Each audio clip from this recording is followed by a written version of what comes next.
फिरक़ापरस्त ज़हनियत है जो मुसलमान को जीने का हक नहीं देती है। हम इसके खिलाफ हैं।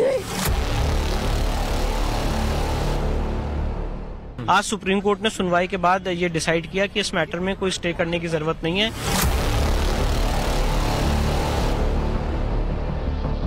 जितनी मस्जिदों के बारे में ये कहते हैं उनमें कोई दावा अपनी जगह पर सही है। बाबरी मस्जिद के बारे में भी सही नहीं था। कहीं भी माली के खाने में किसी का नाम नहीं, शिक्षण ट्रस्ट के अलावा किसी का नाम नहीं।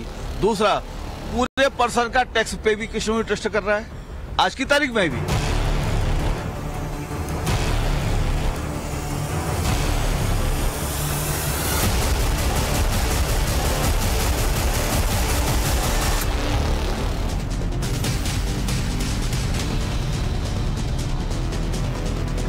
नमस्कार, टाइम्स नाउ भारत पर देश के सबसे पसंदीदा डिबेट शो राष्ट्रवाद में आपका स्वागत है।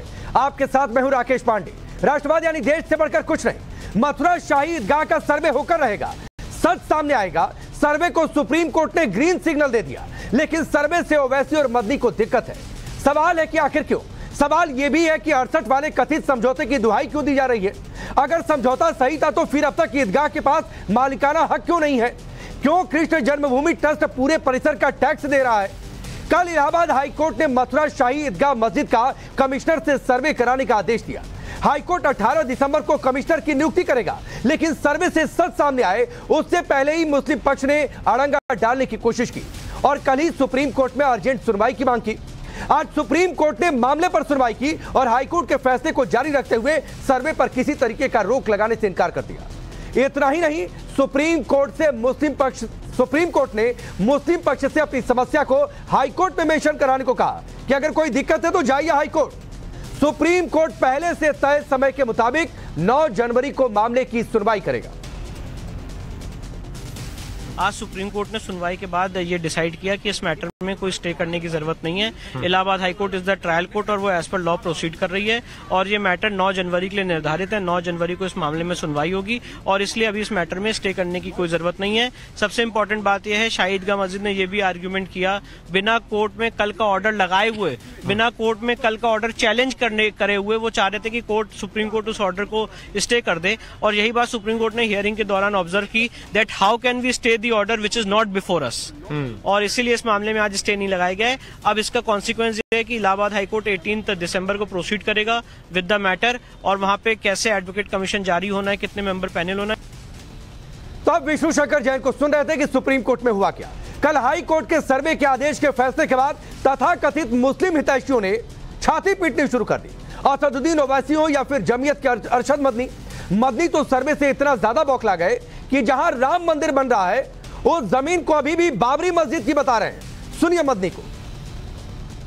हाँ, ये तो चर्चे चलते रहते हैं। वही फिरक़ापरस्त ज़हनियत है जो मुसलमान को जीने का हक नहीं देती है।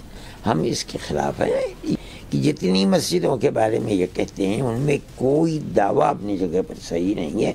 बाबरी मस्जिद के बारे में भी सही नहीं था। सुप्रीम कोर्ट ने फैसला दे दिया कि मस्जिद अपनी जगह पर है, किसी राम जन्मभूमि का मंदिर तोड़ करके वहाँ मस्जिद नहीं बने। हम इसके ऊपर मुतमईन हैं। उन्होंने फैसला एतक़ाद और अक़ीदे की बुनियाद पर दे करके ये कह दिया कि हम देते हैं मस्जिद मंदिर बनाने के लिए, लेकिन ये बात साबित हो गई कि जहां आज मंदिर बन रहा है ये राम जन्म स्थान नहीं है, ये बाबरी मस्जिद है। किसी मंदिर को तोड़ करके यहाँ मस्जिद नहीं बनाएगी। आप सोचिए, अरशद मदनी की सुई अभी कहां पर जाकर टिकी है? बाबरी पर, जिसको लेकर इस देश की सबसे बड़ी अदालत ने फैसला दे दिया। राम मंदिर लगभग बनकर तैयार है, 22 जनवरी को प्राण प्रतिष्ठा, लेकिन अभी भी बाबरी पर उनकी सुई टिकी है। असदुद्दीन ओवैसी 1968 के कथित समझौते की बात कर रहे हैं, लेकिन सवाल है कि अगर समझौता ही सही था तो आज तक क्यों शाही ईदगाह का मालिकाना हक में नाम नहीं आया? क्यों कृष्ण जन्मभूमि ट्रस्ट पूरे परिसर का टैक्स दे रहा है? सोचिए, पानी का दूसरी जो टैक्स है वो जन्मभूमि के नाम से जा रहे हैं, पे किया जा रहा है। ट्रस्ट का कहना है कि समझौता कमेटी से हुआ ही नहीं, किसी एक शख्स के साथ कथित समझौता हुआ। सुनिए। अच्छा, यदि उसमें कोई राइट होता तो म्युनिसिपल रिकॉर्ड में उनका नाम चढ़ गया होता, बाकी दस्तावेजों में नहीं है। अच्छा, एक सर खसरा खेवट का तो नहीं नाम चढ़ गया होता। कहीं भी माली के खाने में किसी का नाम नहीं, शिक्षण ट्रस्ट के अलावा किसी का नाम नहीं। दूसरा, पूरे पर्सन का टैक्स पे भी कृष्ण ट्रस्ट कर रहा है आज की तारीख में भी नगर निगम का टैक्स। अब देखे ना, रसीद देखे ना, भीतर रखी हुई है। अभी उनको दिखाया, एक सज्जन आए, मैं कहा रसीद देखो ना, और कहीं भी कोई चैलेंज कर दो इस बात को कि किसी का नाम हो, खसरा में, खेवट में, खतौनी में, म्युनिसिपल रिकॉर्ड में, ये सब मालिक की लोग करते हैं, जिनका मालिकाना हक होता है, उन्हीं के नाम होता है भाई। अच्छा, यदि वो जो है बहुत अच्छा समझौता था, वो मालिक हो गए तो नाम चढ़ जाना चाहिए, टैक्स उनके नाम। उनके भीतर जो 28-29 लोग रह रहे हैं उस परिसर में, उनमें भी स्वामित्व खाने में कृष्ण ट्रस्ट का नाम है, उसके भीतर जो कोठरी है उसमें भी उन्हीं का नाम है। तो ठीक है कि वो क्या कहते हैं क्या नहीं कहते हैं वो अलग विषय है, लेकिन ऑन रिकॉर्ड आज भी पूरा परिसर का स्वामित्व कृष्ण ट्रस्ट के पास में है। आप सोचिए, इस बात को ऐसे आसानी से समझ सकते हैं कि घर आपके नाम का टैक्स कोई और भर रहा है, तो कैसे कोई कहेगा कि मालिक आप है। मुस्लिम पक्ष कितनी भी दलीलें दे रहा है, लेकिन सर्वे से पहले नवभारत के पास वो पुख्ता सबूत भी हाथ लगे हैं जो गवाही दे रहे हैं कि पूरे परिसर पर श्री कृष्ण जन्मभूमि का मालिकाना हक था। आपको एक नक्शा मैं टेलीविजन स्क्रीन पर दिखा रहा हूं। यह सन 1554 का नक्शा है। ध्यान से देखिए, इसमें मथुरा बांगर का यह जमीन रिकॉर्ड है और भूमि को कृष्ण जन्मभूमि नाम स्थान दिया गया है। इसी तरह 1424 का भी लैंड रिकॉर्ड में आपके सामने रखता हूं। 900 साल पुराना यह सरकारी रिकॉर्ड है, किसी एक आदमी का व्यक्तिगत रिकॉर्ड नहीं है। और इस रिकॉर्ड में आप देखिए, मालिक का नाम है ठाकुर कृष्ण जन्मभूमि, और मुस्लिम पक्ष कह रहा है साहब हमारी जमीन है। इसके अलावा खुदाई के दौरान भगवान विष्णु कार्तिकेय मंदिर के द्वार की मूर्तियां भी टाइम्स नाउ भारत के हाथ लगी, जो कि गुप्त काल की बताई जा रही। खैर चलिए, ये सारी बातें, बहुत सारी बातें सर्वे होगा तो उसमें सामने भी आएंगी, लेकिन वो सवाल आपके सामने रखता हूं जिनके इर्द गिर्द आज की चर्चा आगे बढ़ेगी। सवाल पहला ये कि ईदगाह का सर्वे होगा, वैसी मदनी को दिक्कत क्यों है? भाई सच्चाई सामने आ जाएगी। सर्वे से कुछ ऐसा फैक्ट नहीं आएगा जो वहां पर होना हो। अटकाना भटकाना नहीं चलेगा, मथुरा का सच सामने आएगा, क्योंकि सुप्रीम कोर्ट ने सर्वे पर रोक नहीं लगाई है। द्वापर के सनातन सबूत, जन्मभूमि पर क्या हर झूठ की हार होगी? चलिए आपका परिचय आज के मेहमानों से करवाता हूं। अश्विनी दुबे जी हमारे साथ जुड़ रहे हैं, जो कि वकील हैं। साध्वी प्रज्ञा जी हिंदू धर्मगुरु, आचार्य विक्रमादित्य जी हिंदू धर्मगुरु, शाहिद अली हमारे साथ जुड़ रहे हैं, वकील हैं। आसिफ सोहेल पॉलिटिकल एनालिस्ट के तौर पर हमारे साथ जुड़े हुए हैं। मैं सबसे पहले अश्विनी दुबे जी आपसे शुरू करता हूं। विष्णु शंकर जैन जी की बात, हिंदू पक्ष है उसकी बात, एक अजीब सी बात है कि रेवेन्यू रिकॉर्ड में कहीं मुस्लिम पक्ष है ही नहीं, और यह बात बाकायदा याचिका में मेंशन की गई है, और कह रहा है मुस्लिम पक्ष की यह जमीन हमारी है। एक समझौते की बात, जिस समझौते को हिंदू पक्ष कह रहा है कि वो तो धोखा था। बिल्कुल राकेश जी, वो समझौता तो लीगली एनफोर्सेबल है ही नहीं है, उस पर तो एक अलग विषय हो गया जिस पर वो क्लेम कर रहे हैं। सवाल यहां पर यह है कि जो मंदिर या मस्जिद जहां पर जिस संरचना की बात हो रही है, जो जमीन 13 एकड़ 37 डिसमिल की बात हो रही है, उस जगह पर उसका वास्तविक स्वरूप सर्वे से ही तो पता चलेगा। अब दूसरा जो हमारे मुस्लिम भाई कह रहे हैं कि places of worship act, places of worship act संरचना पता करने में, अनुसंधान करने में, उसका वास्तविक कैरेक्टर है क्या है, यह पता करने में कहीं एप्लीकेबल नहीं होता। तीसरी बात, जिस समझौते की बात कर रहे हैं राकेश भाई, हम और आप विक्रमादित्य जी की प्रॉपर्टी को लेकर के समझौता कर भी ले तो उस समझौते की अहमियत कहां पर है? उसकी कोई वैल्यू, लीगल एनफोर्सेबिलिटी नहीं है। इसलिए यह बात समझना पड़ेगा कि जो वो प्लेसेस ऑफ वर्शिप एक्ट, सिर्फ एक बात कहते हैं कि बार ऑफ जुरिस्डिक्शन की कोई सिविल सूट नहीं चलेगा, उस पर ऑलरेडी ज्ञानवापी के केस में आप याद करिए, सुप्रीम कोर्ट तक ने कहा कि भाई इसके स्ट्रक्चर का पता करने में, इसके ओरिजिनल कैरेक्टर का पता करने में कहीं कोई रोक नहीं है, और एग्जैक्टली सेम चीज यहां पर लागू होगी। दूसरी बात, ठीक है, चलिए ठीक है अश्विनी जी, मैं आपके पास आता हूं। आसिफ भी हमारे साथ जुड़ चुके हैं, शाहिद अली, लेकिन उससे पहले आपके पास, क्योंकि आप वकील हैं तो कानून की भाषा समझ रहे होंगे, और जो बातें अश्विनी जी ने कही है वो बात भी आपको समझ में आ रही होगी। सर, मेरे 2-3 सवाल वही हैं जो मैंने अश्विनी जी से पूछे। एक तो जरा बताइएगा दिल पर हाथ रखे या फिर कानून की नजर में, कि क्या केयर टेकर किसी और की भूमि का स्वामित्व का फैसला कर सकता है? नंबर 1 बात। नंबर 2 बात है, रेवेन्यू रिकॉर्ड में पूरी जमीन मंदिर ट्रस्ट के पास है, तो भाई दूसरा आकर कहता रहे कि भाई जमीन हमारी हमारी हमारी, क्या होने वाला है? तीसरी बात है, सुप्रीम कोर्ट ने भी रोक नहीं लगाई है, लटकाने अटकाने भटकाने वाला खेल आप क्या नहीं मानते हैं? क्योंकि ये तो बड़ी अजीब सी बात है कि हम तो जांच भी नहीं करेंगे।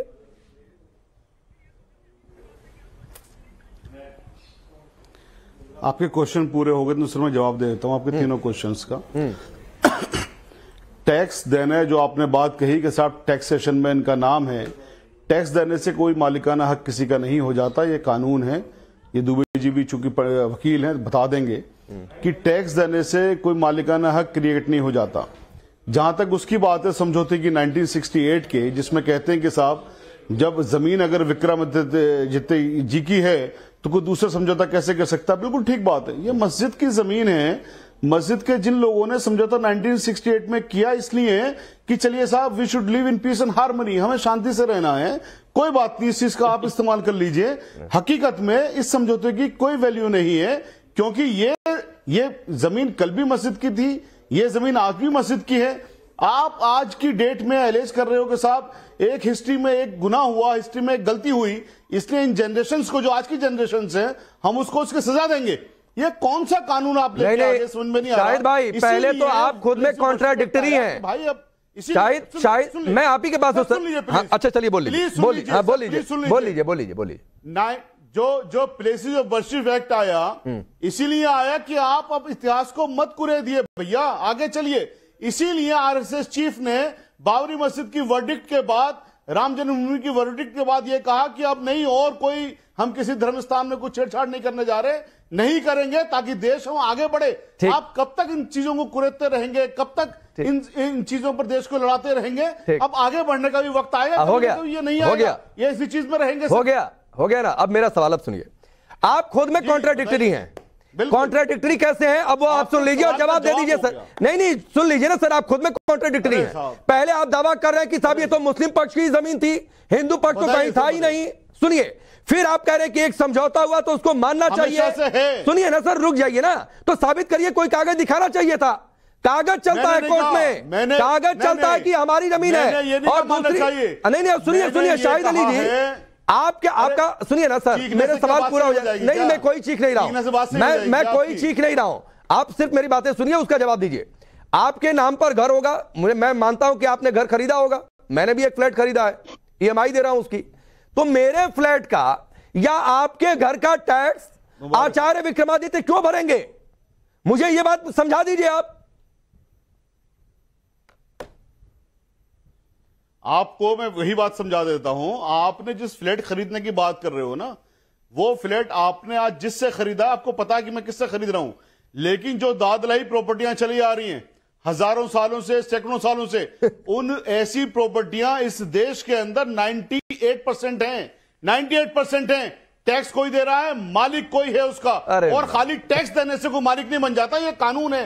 मालूम कर लीजिए दुबे जी से, मालूम कर लीजिए ना सर अपनी थोड़ी सी अपनी जो रिसर्च टीम है ना उनसे नहीं, मैं इसीलिए कह रहा हूं सर, अपने ऊपर सबको नहीं, मुझे हंसी आ रही है शाहिद अली जी आपका तर्क सुनकर। आचार्य विक्रमादित्य कुछ, अच्छा सुनिए, आचार्य विक्रमादित्य को इतना तो सर, इतना तो होमवर्क आप कर सकते हो। नहीं सर, मैं होमवर्क नहीं, मैं तो कॉमन सेंस की बात कर रहा हूँ। नहीं, होमवर्क को गोली मारी है, मैं तो कॉमन सेंस की बात कर रहा हूँ। कॉमन सेंस बता रहा हूँ, मैं तो कॉमन सेंस की बात कर रहा हूँ। आचार्य विक्रमादित्य, मुझे अभी तक नहीं समझ में आ रहा है कि घर में खरीदूं टैक्स शाहिद अली भरे, फिर मत कहिए ये कहां से ऐसा होता है। मैंने आज तक कोई ऐसा उदाहरण नहीं देखा कि आप लीगल बोल रहे हैं। साजिद अली साहब ने अभी यहाँ पे एक बहुत बड़ी बात बोली है, उसको समझना चाहिए। साजिद अली साहब ने बोला किसी ने कोई गलत काम कर दिया, किसी ने कोई गलत काम कर दिया, ठीक है, यही बोला ना साजिद अली साहब, किसी ने कोई गलत काम कर दिया, यानी आप ये समझ रहे हैं गलत काम हुआ। सबसे पहले तो आप एलिजिडली जो आज आप कह रहे हैं कि गलत काम कर दिया, अच्छा ऐतिहासिक तथ्य नहीं पता आपको, पढ़े लिखे वकील हैं आप, गलत काम हो गया, अगर मान लो उसे गलत काम कर दिया तो आज की जनरेशन को आप सजा देंगे। औरंगजेब की किताब पढ़ लीजिए, उसके जो दस्तावेज आज भी उपस्थित हैं, उसके जो दफ्तर खान से निकले हुए जो बहुत सारी उसके ऑर्डर्स हैं, दफ्तर से निकले हुए ऑर्डर्स थे उसके जो ऑर्डर्स थे वो सब आज भी अवेलेबल है, आप जाके पढ़ लीजिए। आज भी जयपुर के अंदर वो रखे हुए हैं, आप जाके पढ़ लीजिए, वो दस्तावेज सारे आज भी उपस्थित है, जिसके अंदर वो ऑर्डर्स उपस्थित है, उसके अंदर आपकी लैंग्वेज में, आप शायद पढ़ के नहीं आए। और एक बार बताइए, नाजायज कब्जा, आप तो कब्जे को सच्चा मानने, आज एक कहावत चलती है जिसका कब्जा सच्चा कागज झूठा, आज वही बात करने का प्रयास कर रहे हैं। लेकिन जिस बात की आप बात कर रहे हैं कि आपने कहा कि किसी ने पुरानी जमीन रख रखी हुई थी उसके नाम पर, इसीलिए रेंट कंट्रोल एक्ट आया ना। रेंट कंट्रोल एक्ट जब आया उसको डिफाइन कर दिया गया कि जिन लोगों के पुराने मालिकाना हक है उनकी जमीन को वापस करने के लिए सुंदर व्यवस्था बनाने के लिए वकील साहब व्यवस्था की गई नहीं की गई। तो आज नाजायज कब्जे इस भारत के अंदर जितने भी कर रखे हैं आप लोगों ने, दोनों चीजों को आपस में अवेलेबल है भाई साहब, सत्य कागज दिखा रहे ना। अगर आपने कोई जमीन खरीदी थी तो कागज दिखा दीजिए, क्यों अपने ऊपर सबको हंसवा दो? अरे आपने जमीन खरीदी, आपने कैसे भी खरीदी, मत करो ना, तो राजा मत करो ना, पट्नीमल से ऑक्शन में, अरे मत करो ना सर, ऑक्शन से कैसे लैंड खरीदी, आप कह रहे हो साहब, एक तरफ तो आप कह रहे हो कब्जे वाली बात, वो जगह एक तरफ आप कह रहे हो किराएदार वाली बात, बिरला जी ने खरीदी, बिरला जी के बाद से वो सारी थोड़ा सा पढ़ लिख के आ जाया करो सर, कैसे दी, थोड़ा सा पढ़ लिख के आ जाएगा, सारे तथ्य अवेलेबल है जनाब, आप पढ़ के आइए ना, आप यहाँ पर खड़का बन के बैठे, कम से कम बोल लीजिए। अरे सुन लीजिए शाहिद अली, सुन लीजिए, आप वकील पढ़ के आया कीजिए ना, और मुझे बताइए कि आपका कौन सा ऐतिहासिक ऐसा महत्व है इस जमीन पर, बता दीजिए। चलिए मैं आगे बढ़ रहा हूँ। आसिफ सुहेल, आचार्य जी मैं आ रहा हूँ, दो मेहमान अभी भी वेट कर रहे हैं, मैं आ रहा हूँ। शाहिद जी रुक जाइए, शाहिद जी रुक जाइए। आसिफ सुहेल, हाँ ठीक है, सब बता दीजिएगा, ये चर्चा भी बहुत दूर तक चलेगी और बहुत दूर तक जाएगी, बहुत दिन तक चलती रहेगी। आसिफ सुहेल, सुप्रीम कोर्ट ने रोक नहीं लगाई है, 18 तारीख को कोर्ट कमिश्नर नियुक्त होगा, सर्वे भी होगा, यह अब करीब करीब स्थिति साफ है और सर्वे में क्या आएगा वो भी पता चल जाएगा। लेकिन मेरा सवाल यह है, जो शाहिद अली जो बात कह रहे हैं, मुझे आप क्या कोई ऐतिहासिक प्रमाण दिखा सकते हैं कि वहां पर पहले क्या था क्या नहीं था?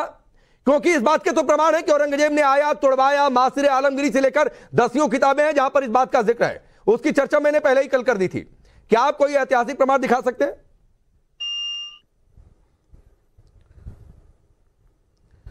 देखिए, औरंगजेब रहमतुल्लाह अलैह के दौर में कोई संविधान नहीं था, सुप्रीम कोर्ट नहीं था, वो टाइम पे जो हुआ, अगर हम पीछे जा रहे हैं तो जलियांवाला बाग का भी बदला लेना चाहिए ब्रिटिशर से, और हिंदुस्तान के अंदर जितने भी ब्रिटिशर्स ने तो वो भगा के ले लिया, इस देश ने बदला, इस देश का बदला लेने का तरीका अलग था। जलियांवाला बाग हत्याकांड हुआ तो अंग्रेज जिस देश से गए, तो मत उस दौर की बात करिए, इतने भावुक मत कीजिए आप, तो मत तुलना करिए सर, मत तुलना करिए जलियांवाला बाग हत्याकांड की इससे। करने दो आप, सवाल ही नहीं करो आप। अगर नहीं मैं बताऊंगा, मैं बराबर जोड़ूंगा। देखिए, एक वर्शिप एक्ट बनाया गया, संविधान बनाया गया, जब 68 में दोनों अपने ईदगाह और जो सो ये मथुरा का जो बोर्ड ने मिलकर यूपी वक्फ बोर्ड के साथ मिलकर एक सेटलमेंट डीड पर आए कि ये चीज खत्म हो गई। नहीं आसिफ भाई, ये सारे, अरे आसिफ भाई आप बात समझिए, मामला कुछ और है। आप अभी भी इस केस को, मैं आप ही के पास हूं सर, आप इस केस को समझ ही नहीं पा रहे। आप करोगे नहीं, मैं आप ही के पास हूं सर, एक छोटी सी बात, नहीं एक छोटा सा इंटरजेक्शन, एक छोटा सा इंजेक्शन। अच्छा चलिए बोलिए, आप इधर आकर, अरे बोलिए सर, सवाल भी एक छोटा सा इंटरजेक्शन था, आप सवाल केस को ही नहीं समझ पा रहे, समझे आप? ठीक है, मैंने आपसे वैसे ऐतिहासिक प्रमाण पूछा था, मेरा जवाब तो देने दो ना। अच्छा चलिए बोलिए, पहले मेरी बोलिए साहब, बोलिए सर, बोलिए। मेरी जबान का मुकाबला नहीं कर पाओगे, पहले मेरी जवाब सुनिए आप। पहले देखिए, जब आपस में 55 साल पहले एकजुट मिलकर एक फैसला कर दिए तो क्यों हो गया आज ये गैंग्स ऑफ नागपुर निकले हैं, ज्ञान वापसी के पीछे हो गया। देखिए, चोरों की तरह बाबरी मस्जिद में मूर्तियां रखे गए, एक मस्जिद को शहीद की गई, खुला मुजाहरा किया गया है। सुनिए, ये माननीय सर्वोच्च न्यायालय के ऊपर जजमेंट आ चुका है, उसके ऊपर जाकर उसको मानने को तैयार नहीं है। अरे सर, माननीय सर्वोच्च न्यायालय ने जजमेंट दिया है अपना, उसको स्वीकार कर नहीं रहे। आसिफ भाई एक मिनट, आचार्य जी छोड़ दीजिए ना, मैं उधर जाना भी नहीं चाह रहा। आसिफ भाई सर, आपने बोला, रुक जाइए आचार्य जी, सुनिए। हाँ ठीक है आसिफ भाई, रुक जाइए ना सर, सुनिए ना, मेरी बात सुनिए। आपने 2 मिनट बोला सर, ऐसे नहीं होता है। मेरा सवाल ये था, ठीक है आपको सारे अधिकार है सर, आचार्य विक्रमादित्य को कोई अधिकार नहीं है। सुन लीजिए सर, सुन लीजिए, आसिफ सोहेल सुनिए। देखिए, ये सारे फैसले, ये जितने भी पिटीशन डाले जा रहे हैं, ये गैंग्स ऑफ नागपुर। अरे आसिफ साहब छोड़िए ना, गैंग्स ऑफ नागपुर की चिंता मत करिए, आप जाके डाल दीजिए भाई। एक मिनट, सबकी आवाज डाउन करिए, पीसीआर सबकी आवाज डाउन करिए, पीसीआर सबकी आवाज डाउन करिए, अभी किसी की आवाज होने नहीं जा रही है। आसिफ सोहेल, मेरा आपसे सवाल क्या था कि क्या कोई ऐतिहासिक प्रमाण है? तो या तो आप पहली लाइन बोल देते कि साहब कोई ऐतिहासिक प्रमाण नहीं है, यह जमीन पहले कृष्ण जन्मभूमि की थी, एक पक्ष ने कब्जा कर लिया, एक समझौता हो गया, उस समझौते को माना जाए। या तो आप एक लाइन ये बोल देते। दूसरी बात है, साध्वी प्रज्ञा बोलने, फिर मैं आसिफ आपके पास ही आऊंगा। दूसरी बात यह है कि भाई वो जिसने वहां पर समझौता किया उसको अधिकार ही नहीं था समझौता करने का। आपकी जमीन कल को जाकर शाहिद अली और आचार्य विक्रमादित्य समझौता कर लें और तीसरा आदमी कल को कहने लगे कि मानो इस समझौते को, ऐसा थोड़े नहीं होता है। साध्वी प्रज्ञा। देखिए राकेश जी, सबसे पहली बात यह है कि इनको सर्वे से आपत्ति ही क्या है? आप ये बात बताइए ना। This is very simple. मैं यहाँ दो बातों पे बात करूंगी। एक तो हिस्टोरिकल सिग्निफिकेंस, ऐतिहासिक प्रमाण सबको पता है और आपने भी उसकी बार बार चर्चा की है, आपके चैनल के माध्यम से भी आप दिखा रहे हैं कि ज्ञान वापी स्ट्रक्चर में भी यही हुआ था, क्योंकि औरंगजेब ने 1669 में दोनों फरमान जारी किए थे, काशी के लिए भी और मथुरा के लिए भी। हमारी भावनाओं को बार बार ठेस पहुंचाई जाती है, जिस तरीके की लैंग्वेज ये लोग यूज करते हैं, लेकिन फिर भी हम लोग सुनते हैं। अब आप एक बात बताइए, जो शाही ईदगाह की बात है, वहां मंदिर था, केशव देव मंदिर था और अक्सर कहा भी जाता था, हे केशव हम आएंगे, मंदिर वहीं बनाएंगे। क्यों कहा जाता था? क्यों भक्त चाहते थे? क्योंकि भक्तों की आस्था को ठेस पहुंची है। हमारे मंदिर को तोड़कर वहां पर मस्जिद का निर्माण किया गया है। और अगर ये लोग जानते हैं क्यों घबरा रहे हैं, क्योंकि ज्ञान वापी में भी इनके साथ यही हुआ। आप देखिए, जब ज्ञान वापी में कोर्ट ने सर्वे का ऑर्डर दिया था, राकेश जी आपको याद होगा, हमने बहुत सारी डिबेट की थी उस टाइम भी, इन्होंने तब भी सर्वे में दिक्कत पैदा की थी, इन्होंने बाधा उत्पन्न की थी। कोर्ट के ऑर्डर के बाद भी ये लोग नहीं समझते हैं। और अगर बात रही राम मंदिर की, जिस तरीके से इन्होंने कहा कि मूर्तियां रखी गई थी, इसका मतलब कि भारत के संविधान पर विश्वास नहीं रखते हैं। और अगर आप राम मंदिर की बात करें तो जो उसमें सुप्रीम कोर्ट का ऑर्डर है, पैरा 116 एंड 117A-B, आप उसको जरा ध्यान से पढ़ लीजिएगा। उसमें लिखा है once a deity always a deity, क्योंकि हमारे यहाँ जब हम प्रभु की प्रतिमा को रखते हैं तो मात्र रखते नहीं, हम उसकी प्राण प्रतिष्ठा करते हैं। लेकिन ये लोग क्या जानेंगे? आप बताइए, इन लोगों को कैसे पता कि हमारे धर्म में क्या होता है, हिंदू रीति रिवाज? नहीं, मैं उधर साध्वी प्रज्ञा जी जाना भी नहीं चाहता हूं। हाँ चलिए, बोलिए, अपनी बात पूरी कर लीजिए। ये प्लेसेस ऑफ वर्शिप एक्ट देख लीजिए। ये प्लेसेस ऑफ वर्शिप एक्ट है जिसकी चर्चा यहाँ पर लगातार हो रही है। यहाँ पर एक वकील भी बैठे हैं, वो बहुत अच्छे से जानते हैं प्लेसेस ऑफ वर्शिप एक्ट क्या है। मैं एक लाइन जरा पढ़ दूं इसके अंदर से, ताकि जो आपके टाइम्स नौ नवभारत के दर्शक हैं उनका डाउट बिल्कुल क्लियर हो जाए और ये समझ में आ जाए कि प्लेसेस ऑफ वर्शिप एक्ट इस पर एप्लीकेबल ही नहीं है। प्लेसेस ऑफ वर्शिप एक्ट के अंदर आता है, it is hereby declared that the religious character of a place of worship existing on the 15th day of August 1947 shall continue to be the same as it existed on that day। ठीक है, उसके बाद इसका sub section आता है जिसको ये लोग इग्नोर करते हैं, जिसको ये लोग नहीं बताते हैं। सब सेक्शन 3(1 and 2) का वो है, any place of worship referred to in the said subsections which is an ancient and historical monument or an archaeological site or remains covered by the Ancient Monument Act and archaeological sites remain 1958। इसका मतलब नहीं, ठीक है साध्वी प्रज्ञा जी, मैं समझ गया। अभी तो ये वर्शिप एक्ट की बात पर मैं जाना भी नहीं चाहता हूं, इसलिए नहीं जाना चाहता हूं कि एक लाइन की बात है, वर्शिप एक्ट लागू होगा नहीं होगा बात की बात है, बाद में देखा जाएगा। अश्विनी दुबे जी ने पहले क्लियर कर दिया कि भाई वर्शिप एक्ट कोई जांच, कोई सर्वे, कोई इन्वेस्टिगेशन से नहीं रोकता है। आसिफ, हाँ नहीं रोकता है वो, चाहे दुनिया की कोई सी भी जगह हो, तो इसलिए छोड़ दीजिए। मैं उधर जाना भी नहीं चाहता हूं कि वर्शिप एक्ट लागू है कि नहीं लागू है। आसिफ सवाल मैं फिर आपसे पूछ रहा हूं क्योंकि आपने मेरे सवाल का जवाब नहीं दिया। या तो आप बोल दीजिए जो शाहिद अली ने कहा वो गलत कहा, ऐतिहासिक प्रमाण कोई आपके पास नहीं है भाई, वो पहले जमीन जो मैंने शुरू में रिकॉर्ड दिखाया था वो जमीन कृष्ण जन्मभूमि की थी, एक पक्ष ने कब्जा किया, 68 का समझौता हुआ, आप चाहते हैं कि वही समझौता माना जाए। देखिए, मैंने आपको क्लियरली बताया, भाजपा के और आरएसएस के पास मुद्दे खत्म हो चुके हैं। बाबरी मस्जिद को लेकर बहुत बड़ा एक अचीवमेंट अब लोग ने बता रहे, अब आगे चलेंगे क्या? इनके पास कुछ नहीं है।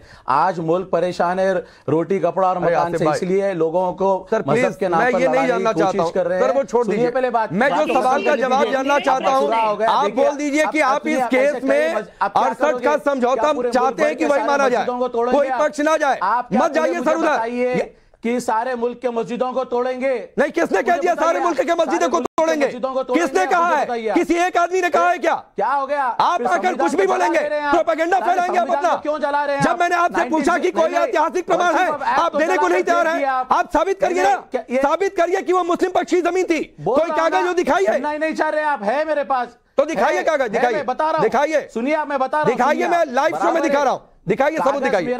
सुनिए, मेरा बता रहा, सुनिए आप, मेरा कागज संविधान बाबा साहब अम्बेडकर। अरे नहीं, कागज दिखाइए, वो संविधान भी सबूत मांगेगा, वो संविधान भी सबूत मांगता है। आपकी जमीन, आपका घर, आपकी दुकान है, तो सुनिए, या तो आप उस जगह की जमीन गया है संविधान। नहीं, अरे ऐसे नहीं चलता है भाई, कोर्ट में ये सब नहीं चलता है, कोर्ट में सबूत मांगा जाता है। अश्विनी जी, आप मुल्क का भारत का, अरे नहीं, आप संविधान नहीं मानते हैं, आप संविधान नहीं मानते। आसिफ सोहेल, अश्विनी दुबे जी, जरा इन्हें समझाइए भारत का संविधान क्या कहता है। संविधान राकेश भाई, संविधान भी कानून सम्मत कार्य करने से नहीं रोकता है।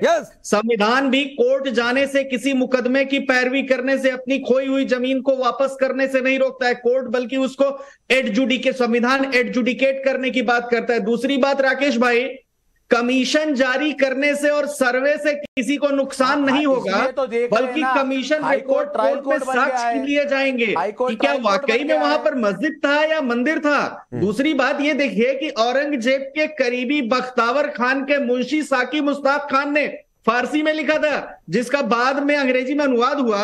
तो मासिर आलमगिरी के पेज नंबर 60 पर साकी मुस्ताफ खान ने लिखा था कि जनवरी 1670 में बादशाह औरंगजेब ने आदेश दिया कि मथुरा में जो केशव देव मंदिर है उसे गिरा दिया जाए, जितनी भी मूर्तियां हैं जिसमें कीमती हीरे जवाहरात जड़े हों, तो मंदिर में रखी थी उन्हें आगरा लाया जाए और बेगम साहिबा मस्जिद। ठीक है अश्विनी दुबे जी, वक्त थोड़ा कम है, लेकिन कुछ सवाल बड़े गंभीर हैं कि भाई एक पक्ष कह रहा है 68 का समझौता धोखा, उसे कोर्ट में चैलेंज कर दिया। एक पक्ष कह रहा है केयर टेकर किसी और की भूमि का समझौता कैसे कर सकता है। एक पक्ष कह रहा है कि भाई रेवेन्यू रिकॉर्ड में मंदिर ट्रस्टी है, मुस्लिम पक्ष कहीं है ही नहीं।